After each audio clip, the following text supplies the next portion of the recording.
मेरा नाम शुभम है और आज हम मॉडल टाउन में खड़े हैं और यहाँ पे हम एक 15 किलोवाट का ऑन ग्रिड प्लांट इंस्टॉल करने वाले हैं। तो आज मैं आपको इसको वीडियो में दिखाऊंगा कि हम 15 किलोवाट के प्लांट में क्या क्या कंपोनेंट यूज़ करने वाले हैं और कैसे हम पूरी इंस्टॉलेशन को कंप्लीट करेंगे। 15 किलोवाट के लिए जो जो मटेरियल हमें ये यूज़ होएगा वो सारा साइड पे आ चुका है। My panels, inverters, AC/DC box, aluminium rails सारी साइड पे आ चुकी है। और फर्स्ट स्टेप है उसको ऊपर चढ़ाना। फर्स्ट जो हमारे 26 पैनल है वारी के 585 वोल्ट्स के हम यूज़ कर रहे हैं इस प्लांट के अंदर।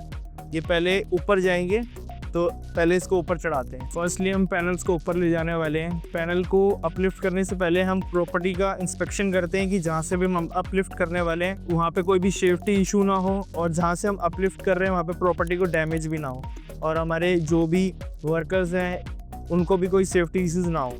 तो हम यहाँ से भी पैनल अपलिफ्ट करने वाले हैं ऊपर। ये हाई ड्यूरेबिलिटी रोप है, इससे जे हुक लगा के हम ऊपर इसको लिफ्ट करने वाले हैं।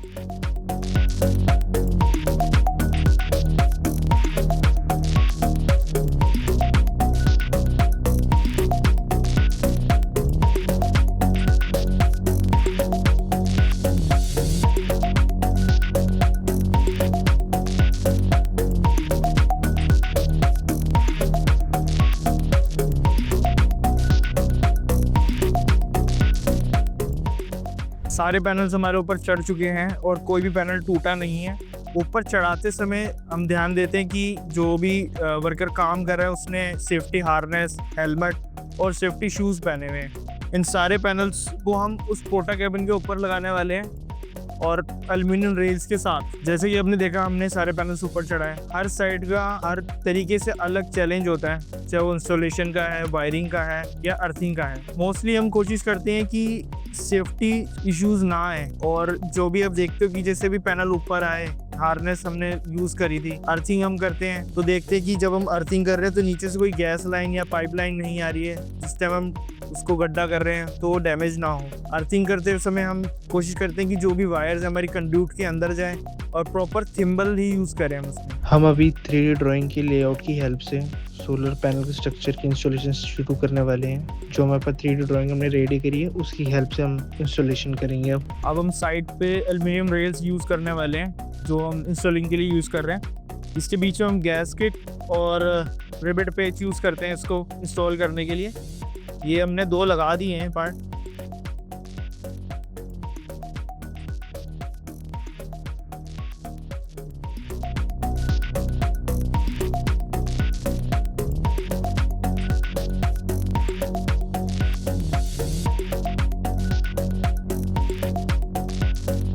ये रेल्स लग चुकी है यहाँ पे। ये आप जैसे देख रहे हो स्ट्रॉन्ग है, हिल नहीं रही है बिल्कुल भी।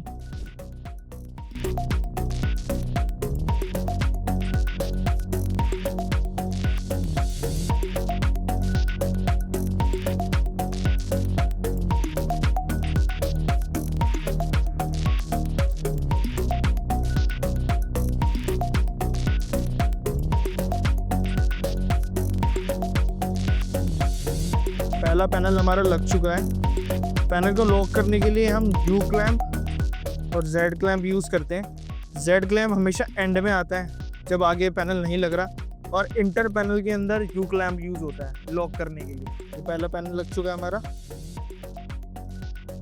लास्ट टाइम हमने देखा था कि सारे पैनल्स हमारे ऊपर आ गए थे, रेल्स हमारी सारी इंस्टॉल हो गई थी। तो लास्ट नाइट हमने सारे पैनल इंस्टॉल कर दिए थे। पैनल्स थोड़े से गंदे हो रखे हैं क्योंकि लास्ट नाइट बारिश हुई थी।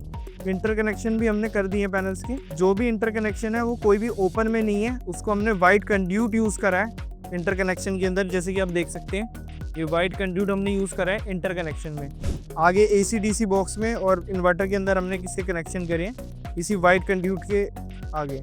वाइट वाले कंड्यूट के थ्रू हमारी जितनी भी DC वायर थी जिससे हमने पैनल्स को इंटरकनेक्टेड करा था उनको वाइट कंड्यूट के थ्रू हमने इस DC बॉक्स में कनेक्ट करा है। DC बॉक्स के अंदर फ्यूज और SPD है। SPD basically surge protection device होता है और अर्थिंग भी इसी में हमने कनेक्ट करी हुई है। यहाँ से वायर्स निकल के DC बॉक्स में से इन्वर्टर में कनेक्ट हो रही है और इन्वर्टर के अंदर ये है AC पॉइंट, इसके अंदर AC वायर कनेक्ट होती है। AC वायर यहाँ से निकल के AC बॉक्स में जा रही है। AC बॉक्स के अंदर MCB और SPDs है, वहाँ से AC लाइन निकल के सीधा नीचे मीटर पे जा रही है जो नीचे मीटर में कनेक्ट होगी, नेट मीटर और सोलर मीटर में। इंटरकनेक्शन में। ये इन्वर्टर है, बेसिकली कन्वर्टर होता है जो डीसी पावर को एसी पावर में कन्वर्ट करता है। डीसी पावर डायरेक्ट करंट होता है, एसी पावर आपकी ऑल्टरनेट करंट होता है। जो सोलर प्लांट में एनर्जी बनती है वो डीसी करंट होता है, डीसी करंट को एसी करंट में कन्वर्ट करता है और डीसी वायरिंग और एसी लाइन सब इसी में कनेक्ट होती है। ये इसकी डिस्प्ले है और इन्वर्टर के नीचे हमने डूज एंड डोंट लगाए हैं कि इन इमरजेंसी केस आपको क्या करना है क्या नहीं करना, या कुछ गाइडलाइंस फॉलो करनी है तो कैसे करनी है। और यहाँ पे हमने फायर एक्सटिंग्विशर भी इंस्टॉल करा है सेफ्टी के लिए। एसी वाली वायर नीचे आ जाती है जो आपने ऊपर देखा था एसी बॉक्स में कनेक्टेड थी। एसी वायर्स को हम एलटी पैनल के पास ला के टर्मिनेट करके छोड़ देते हैं। यहाँ से डिस्कॉम एसी वायर को अपने सोलर मीटर में कनेक्ट करती है और सोलर मीटर की आउटपुट निकल के कनेक्ट होती है आपकी मेन एमसीबी में।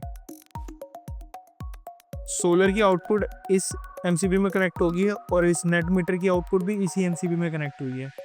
ये नेट मीटर है और ये सोलर मीटर है। सोलर मीटर में आपकी सोलर की रीडिंग आती है, नेट मीटर के अंदर आपकी इंपोर्ट एक्सपोर्ट और नेट तीनों की रीडिंग आती है। सोलर की आउटपुट निकल के थर्ड फ्लोर जैसे टॉप फ्लोर जिस भी फ्लोर का हम कनेक्शन करना चाहते हैं उसकी मेन एमसीबी में कनेक्ट होती है और नेट मीटर की भी आउटपुट इसी एमसीबी में कनेक्ट होती है जो घर की मेन एमसीबी होती है। ये आपका नेट मीटर है और वो सोलर मीटर है। नेट मीटर के अंदर इंपोर्ट एक्सपोर्ट और नेट तीनों की रीडिंग आती है और सोलर मीटर में सिर्फ सोलर की रीडिंग आती है। आपने देखा कि हमने इंस्टॉलेशन कंप्लीट कर दी है। ये 15 किलोवाट ऑन ग्रिड प्लांट की इंस्टॉलेशन थी जो हमने आपको दिखाई है और ये प्लांट फुली इंस्टॉल्ड हो चुका है।